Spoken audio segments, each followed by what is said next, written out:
Respiratory system. The humpback whale respiratory tract consists of lungs, trachea, larynx, nasopharynx, bony nasal cavities, external nasal cavities, and blowholes with air sac extensions into the pterygoid air sacs or sinuses under the skull near the air and the laryngeal sac ventral to the larynx. Respiratory system parts: blowhole, nasal plug, trachea, lungs. Blowholes. Blowhole, the whale's nostrils located on top of its head. So ang blowholes amo ni sa ang buho ni sa nga makita sa babaw sa ulo sang whale para makahatag sa hangin or pagginhawa. Lungs located in the thoracic cavity. The lungs are paired and have large surface area for gas exchange. So ang lungs nila ay medyo gamay compared sang size ang ilalawas. Tapos ang humpback whale ay mayara 90% sa oxygen ang gamit nila compared sa aton nga tawo nga 75% lang. Larynx interlock with the nasal cavity. The larynx is associated with the laryngeal sac, an expandable structures that holds air. So ang humpback whale, mayara sila special nga larynx para allow to produce complex sound that can travel across the ocean. Next is trachea. Trachea are passes from the larynx to the trachea, which then splits into bronchi that enter the lungs. So ang trachea, pareho sa tao, ang blowhole ay nagakabit sa isa trachea nga konektado sa ilang mga lawas.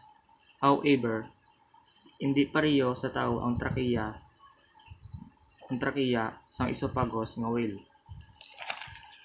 Next is reproductive system. Humpback whales utilize a polygynous mating system with males competing aggressively to mate in estrous females. Mating system. Humpback whale have a polygynous mating system where males compete for females. Male sings complex songs for hours which can be heard up to 20 miles away. They also guard or escort females. So ang mating system, ang isang humpback whale ay may polygynous mating system para ang mga lalaki maluyag makipag-asawa sa mga babaye. Next is breeding season. Breeding season. Humpback whale breed during the winter in tropical waters. So ang breeding season ay alin sang June to October sa Southern Hemisphere kag December pakadto sa March sa Northern Hemisphere ang ila breeding. Next is gestation. The gestation period of humpback whales is 11 to 15 months. So ang mga babae nga whale ay mayara 11 months or 12 months or 1 year nga pagkabusong kag mabata sang isa ka calf every 2 to 3 years. Calving. Females give birth to a single calf every 1 to 3 years. Calves are born measuring 13 to 16 feet long. So ang calving, ang humpback whale give birth to a single of calf every 2 to 3 years after gestation period of 12 months. So muna ang calving. Nervous system.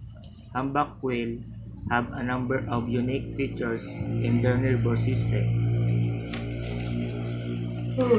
Sensory nerves.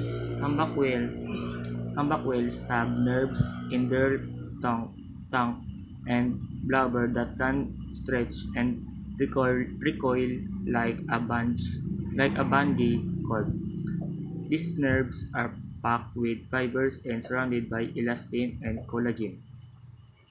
When a whale opens its mouth, the nerve fibers unfold, allowing allowing the whale to gulp and prey and filter seawater. So ang stretchy nerves during the researcher discovered that the blubber and the tongue nerves called stretch on average 75% to 115% before falling. Complex brain. Complex brain. The brain of humpback whale is similar in complexity to the brains of smaller whales and dolphins. It contains brain cells that are similar to those found in humans, and it has structures in the cerebral cortex that resemble islands. This island may help nervous communicate quickly, efficiently. So ang complex brain sang whale, ang humpback whale ay may ara na complex brain na parehas sa mga dolphin and other smaller whales. Sensory nerve cells. The skin of a humpback whale contains sensory nerve cells that are adapt to withstand the high water pressure of diving. So ang sensory nerves, humpback whale have spindle cells in their brain cortex similar to humans. They also have highly extensible nerves that allow them to launch feed efficiently. Vocal folds. Vocal folds of a humpback whale are positioned more horizontally than those of land mammals, which allows them to produce underwater cells. So ang vocal folds is humpback whales wala vocal cords pero may ara sila special larynx para makaobra sang sounds.